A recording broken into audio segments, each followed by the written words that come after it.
never reported is the persecution of ethnic minorities there. Members of the Ahmadiyya community say that they are Muslim, but their exact beliefs make them a target. Muslims, particularly fundamentalists, say that they want to wipe them out. The state's accused of standing by and letting this persecution go on. France 24's Cédric Molançon's been to the heart of the Ahmadiyya community in Punjab. Cédric will be speaking of that after his special report. The snipers keep watch from the minaret as the faithful are called to prayer. From every window and from every street corner, Lahore's Darul Zikr mosque is closely guarded. More than 1,000 people are expected to attend prayer, and many have come early to get through security. Nothing is left to chance. I'm searching for any unwanted thing that could be a weapon, an unidentified person, or anything which can harm other people. Inside the mosque, the searches continue. Armed guards are everywhere, even in the prayer hall itself. No fewer than 6 of them watch over the imam. The angels have always protected the Prophet's disciples like guards. We should take them as our example. Keeping ourselves safe is a sacred task entrusted to us by the Prophet Muhammad. The prayer, the mosque, the imam, all are emblems of Islam. And yet here in Pakistan, these men are not considered true Muslims. They are the Ahmadi. They believe in a Messiah born in the 19th century and preach non-violence. But many have paid for these beliefs with their lives. In May of this year, in the middle of Friday prayers, 6 Islamist assailants stormed the Darul Zikr mosque. Their killing spree lasted for 2 hours. It left nearly 100 worshippers dead. These pictures were filmed by a man using his mobile phone as he hid under a heap of dead bodies.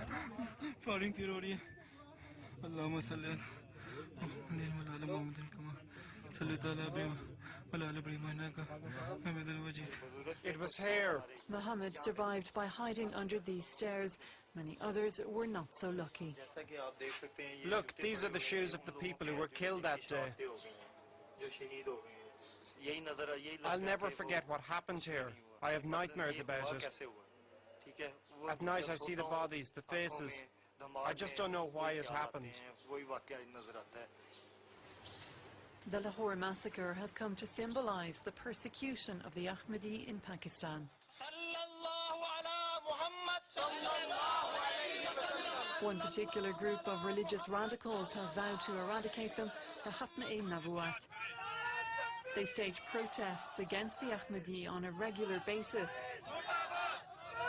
This propaganda video was shot a few months before the attack on the Lahore mosque. The words of the Khatmi Nabuat leader, an eerie foreshadowing of events to come.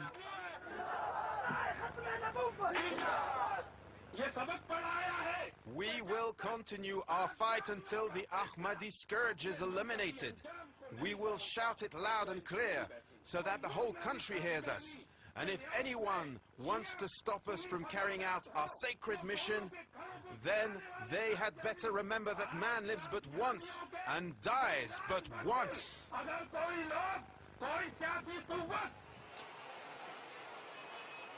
For their safety, many Ahmadi have moved to this place, Chenab Nagar. Over the last 40 years, the city has become something of a promised land for them within Pakistan. 99% of Chenab Nagar's 60,000 inhabitants are Ahmadi. It's a closed community, wary of strangers.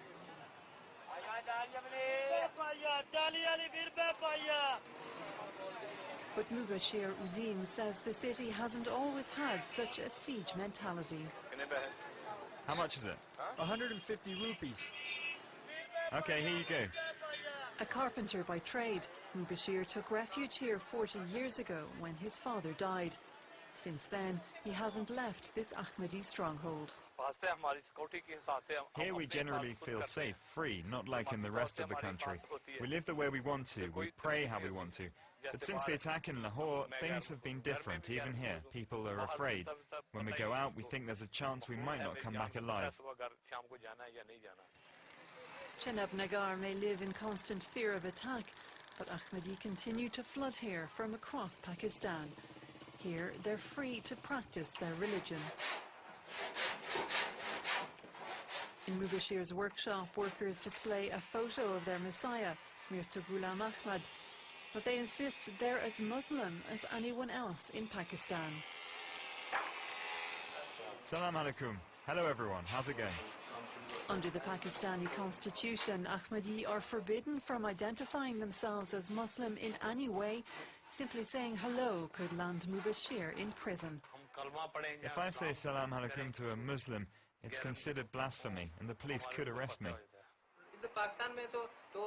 In Pakistan, if we say we're Muslim, anyone can file a complaint against us, and we could get 6 or 7 years in jail. There's no getting around the anti-blasphemy laws, as the Ahmadis' religious denomination appears on all their papers. Authorities have even tried to press charges against the entire population of Chenab Nagar. You'd almost think it was a joke. How can you file charges against 60,000 people all at once? It's just not possible. If they want to put us all in prison, they'll have to build a bigger one, because ours is too small.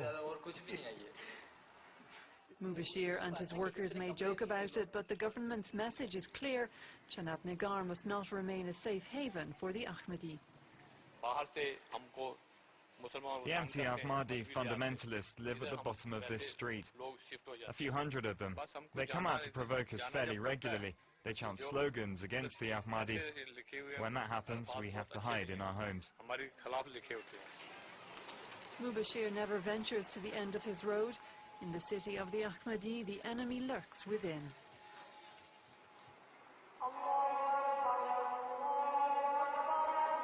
In Chenab Nagar, only one mosque is allowed to issue the call to prayer. It's the mosque of Khatme Nabuwat, the radical anti-Ahmadi movement. Today, a distinguished guest is visiting. It's Abdul Latif Chima, the man we earlier heard at a demonstration calling for the murder of Ahmadi. In front of a Western camera, Chima's tone is slightly different. But the message remains the same. Dr. Iqbal, Pakistan's greatest poet, said that the Ahmadi were traitors to our nation, traitors of Islam, and that they must be eliminated. And we believe what Dr. Iqbal said. The mosque is also home to a madrasa, an Islamic school headed by Mullah Mugira. In his class, 100 or so children learn the Quran by heart. They all come from poor families. Most of the pupils are more or less illiterate.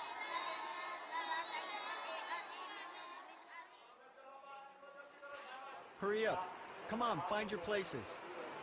This is where the children will grow up, schooled and raised in hatred for the Ahmadi community. We teach them that the Ahmadi have a false prophet, that they want people to believe they're Muslims, but that it's untrue, and above all, they should never pray with them. The students echo his words. The Ahmadis are human beings, but they're against us, and I'm against their beliefs.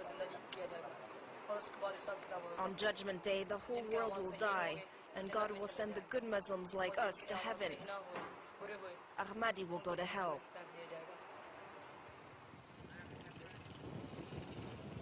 This radical ideology is preached throughout Pakistan. For the Ahmadi, it doesn't bode well. Mubashir knows this better than anyone.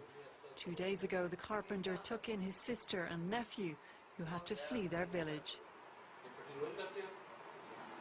How are you feeling today? Any better? A bit, but the scar still hurts. Mansour was stabbed while trying to protect his father from an attack by a religious extremist, but in vain. We were asleep, and I was woken by a noise. There, next to me, was a man stabbing my husband. I called my son. He jumped on the man. But he got hurt too, and the man ran off. When the police arrested the murderer, he shouted that he wanted to kill more Ahmadis, so he'd be sure of going to heaven. This all makes me so sad. I'm angry too, but what can we do? Nobody does anything to help us. Only God can save us. In the cemetery of Chenab Nagar, dozens of new graves are testimony to the oppression of the Ahmadi. The victims of the Lahore massacre have been laid to rest here. For the community, the graves are an open wound. Here it is, my brother-in-law's tomb. We buried him here with the victims of the Lahore attack because he was killed just a few days later. When I see this, I feel like all of humanity itself is dead. God will never forgive this crime. But I still feel hopeful that the violence will end someday. The mullahs will keep on fighting us, and the government will continue to allow it. But eventually God will help us stop it all.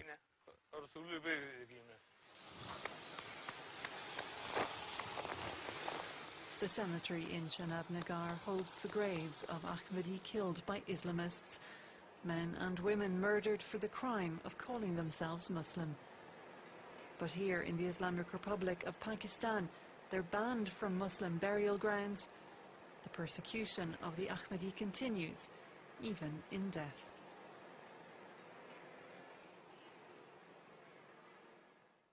Our reporter Cedric Moll-Lawrenson is here in the studio. Cedric, we saw the serious nature of the facts in your report there.